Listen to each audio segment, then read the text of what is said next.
রাজস্ব খাতের অর্থায়নে প্রযুক্তি প্রবর্তন ও সম্প্রসারণ প্রকল্পের আওতায় বিশাম্বর উপজেলার ধনপুর গ্রামের চাষী জনাব মোহাম্মদ আব্দুল জলিলের জমিতে স্থাপিত বুরু প্রদর্শনী প্লটে অবস্থান করছি। জাত বিধান 84। এখন প্রদর্শনী চাষী জলিল ভাইয়ের সাথে কথা বলি। আসসালাম আলাইকুম জলিল ভাই, হ্যাঁ, ভালো আছেন? ভালো। আচ্ছা, এটা আপনি এনু কি 1 বিঘা জমির প্রদর্শনী? হ্যাঁ, ১ বিঘা। কি জাত? ৮৪। 84 ধানটা একটা বিশেষ গুণ আছে, কইতে পারেন কি গুণটা? এটা পোকা-টোকা ধরে না, কিছু তেমন ধরে না। আচ্ছা, আরেকটা বিশেষ গুণ আছে, এটা হইছে এই ধানটার মাঝে হচ্ছে আপনার জিঙ্ক সমৃদ্ধ। আচ্ছা, জিঙ্ক, জিঙ্ক মানব শরীরের একটা গুরুত্বপূর্ণ পুষ্টি উপাদান।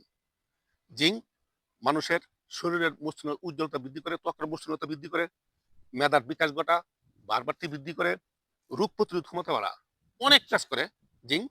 তা আমি আশা করব এই জিঙ্ক দানের ভাত আমরা ভাত খাই না, হ্যাঁ, যদি এখানে আমরা জিঙ্ক এই দানের ভাত খুরাই হিসেবে খাই, তাহলে আপনার পরিবারে, আপনার ফ্যামিলি, আপনার বাচ্চা কাচ্চার মেধার বিকাশ ঘটবে, সকলের চেহারা চেঞ্জ হয়ে যাবো, রোগ প্রতিরোধ ক্ষমতা বাড়বো। আপনি কি এটা চান না? হ্যাঁ, এটা ভালো।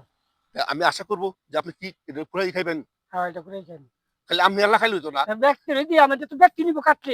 আচ্ছা, আর অন্য মানুষের কইবেন যে জিঙ্ক সমৃদ্ধটা খুব গুরুত্বপূর্ণ, হ্যাঁ, তাহলে হয়তো আমরা চেষ্টা করতেছি যেন ব্যাপকভাবে এটা সম্প্রসারণ করতে পারি। আমার প্রত্যাশা রইল আমরা যেন এই জিঙ্ক সমৃদ্ধ ধানের আবাদ উত্তরোত্তর বৃদ্ধি করতে পারি, এবং এই জিঙ্ক সমৃদ্ধ ধান যেন আমাদের খাদ্য তালিকায় যোগ হয়, এটা আমাদের প্রত্যাশা। এই প্রত্যাশা নিয়ে আমরা কাজ করছি।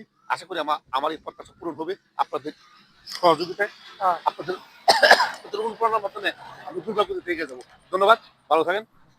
আপনাকে ধন্যবাদ।